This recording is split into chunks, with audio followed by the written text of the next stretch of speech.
Hi guys, and welcome back to my channel. So for today's video, I am going to be doing my March wrap up. I know I'm a little late on this. Today is currently March 9th, so I am like a week late. I apologize, but life got a little crazy. So I'm back now and I'm here to show you guys what I read this month. I had a pretty decent reading month. Also, I just realized I said it was my March wrap up. It's definitely my February wrap up. My mind is a mess today. But anyways, yeah, February was obviously a shorter month, so I only read 7 books, which I know people are probably like 7 books, that's so many. And it is, but I was hoping to get in like one more, but I didn't get around to it. No big deal.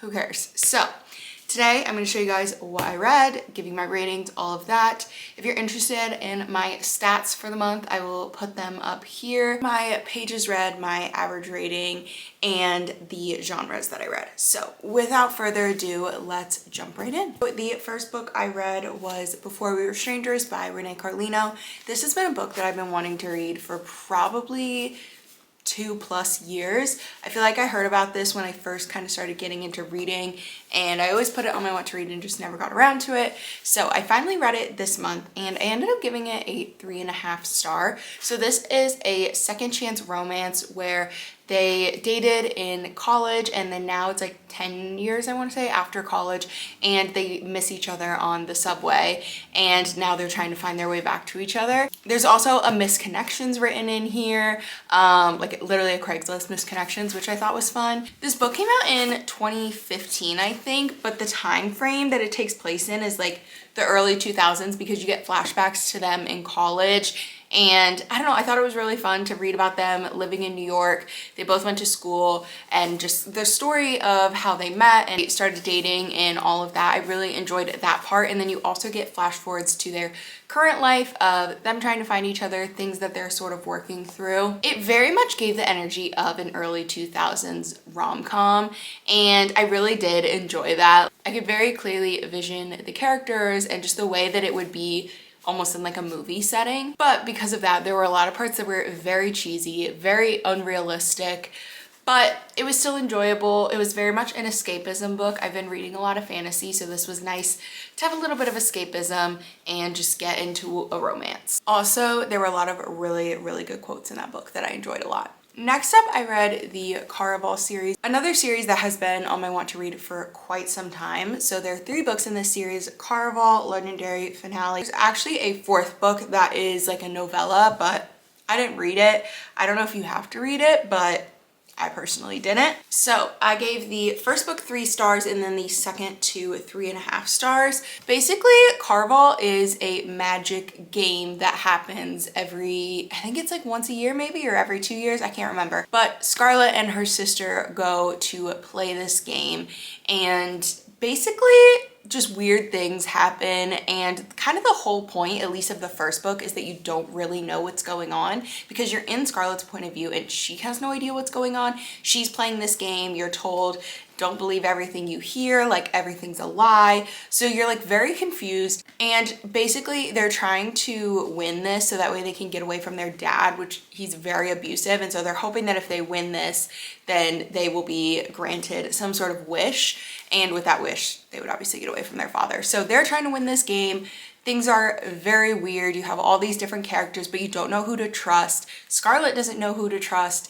And yeah, it's very interesting. And then I don't want to talk too much about the second 2 books because obviously it would give it away, but I did enjoy the second 2 books more than the first one. The second one I did enjoy more, but I remember that it kind of put me not quite in a slump, but it just took me a long time to read. I wasn't necessarily like excited to pick it up, if that makes sense, but I did enjoy it when I was reading it, but it wasn't like something I was like, I need to get back to. And then the third book I actually ended up listening to mostly on audiobook, and that definitely helped me get through it and I think enjoy it a little bit more because I felt like I was more immersed in the world. It's just a very different type of fantasy than I'm used to. Instead of like super high stakes and fighting and war and stuff, it's a little bit more magical. I did enjoy that at parts, but there were times where I think because there wasn't a lot of like high stakes, I was starting to get bored. Also, there's some romances in here and I wasn't like super invested in the romances. So overall, I thought this series was interesting. Honestly, I will say I read it purely because I want to read her other series, and people say that you don't have to read Caraval before, but like it does help set the scene because they're set in the same world. So I was like, I'm gonna read Caraval, and because I've heard a lot of things about it, so I just wanted to read it. And yeah, I don't know. Not my fave series, probably not one I will continue to think about, but yeah, if you're into more magical fantasies as opposed to like high stakes fantasies, you might enjoy that one. Next up, we have the Crimson Moth duology, and I was so excited to get into this one, and it definitely did not disappoint. Heartless Hunter came out last year and it like blew up on Book Talk and YouTube. Everyone was talking about it, everyone was raving about it, and then the second book, Rebel Witch, came out actually in February, and I still had not read Heartless Hunter, but I really wanted to read it because basically it is a cat and mouse story about a witch and a witch hunter, and I was like, yeah, I'm there. Like, I'm gonna eat it up. So basically you have Rune, who is a witch, and Gideon, whose family was part of the group that helped drive the witches out of this island. Anybody who is found as a witch is killed. Rune has been hiding the fact that she's a witch and also been trying to get witches out of the island without anybody knowing. And they call her the Crimson Moth. So Gideon and all the leaders of this government know that there is someone, the Crimson Moth is who they call, but they do not know who it is. So they're trying to find them. And then Rune is trying to get information out of Gideon to hopefully be better at being the Crimson Moth and like finding ways to evade him. So basically they're using each other for information without Gideon knowing that Rune is the Crimson Moth. It's so good. The tension is incredible. I remember the ending of this book literally had me sitting up in bed, like gasping. Like I was so shook at the end of this book. It was so good. And going into the second book too, like it just has everything I love in fantasy. There's romance, there's tension, there's fighting, there's different alliances and trickery, and they're trying to escape each other, but they also have feelings for each other. There were a couple times where I was getting a little, not annoyed, but I just felt like it got a little bit repetitive in the second book, but I really loved this book. I gave both of them 4.5 stars. This is just everything that I love in a fantasy, and I loved that it was a duology. I feel like it's the perfect length, and yeah, definitely a series I'm going to think about, and I've already recommended it to friends, and if you have not read it, I would highly recommend it as well. And then the last book that I read this month was Terms and Conditions by Lauren Asher. This is the second book in the Dreamland Billionaire series. I read the first book in like the fall time of last year, I think. And I've been wanting to read more of Lauren Asher's books, and this is, I think, the first series she came out with, or maybe, I don't know, but this is obviously a very popular series of hers.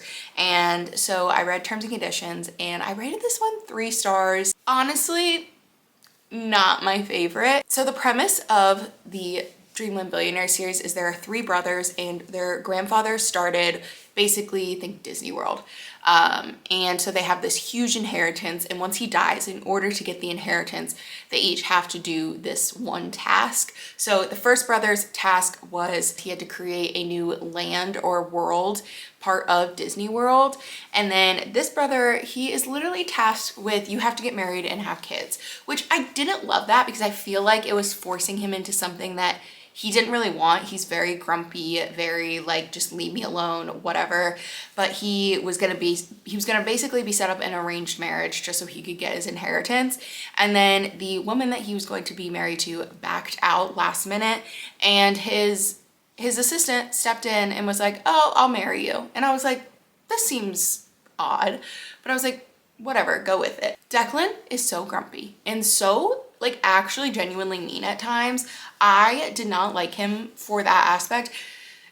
Later in the book, you obviously get his character development and his growth, but like, I don't know, there were just so many times where I was like, I can't even like see his redemption because I was so upset that he had been so mean. Especially the third act breakup, that pissed me off so much. And I don't know, like I loved Iris's character. She was honestly a big redeeming part of this book, but Declan I just did not enjoy. I also thought the inheritance thing of forcing him to get married and have kids was very weird, but yeah, it was like entertaining. Obviously, you're reading about billionaires, but I have since read the third book, but obviously that will be in my March wrap up. But this one I think was my least favorite of the whole series. So that is all for my February wrap up. Thank you guys so much for watching. I know I've been a little absent on YouTube. Life has been a little hectic, but I'm trying to get back to a good routine, and I have some really exciting video plans coming up. So definitely stay tuned for those. Make sure you subscribe so you don't miss any videos, and I will see you in my next one. Bye!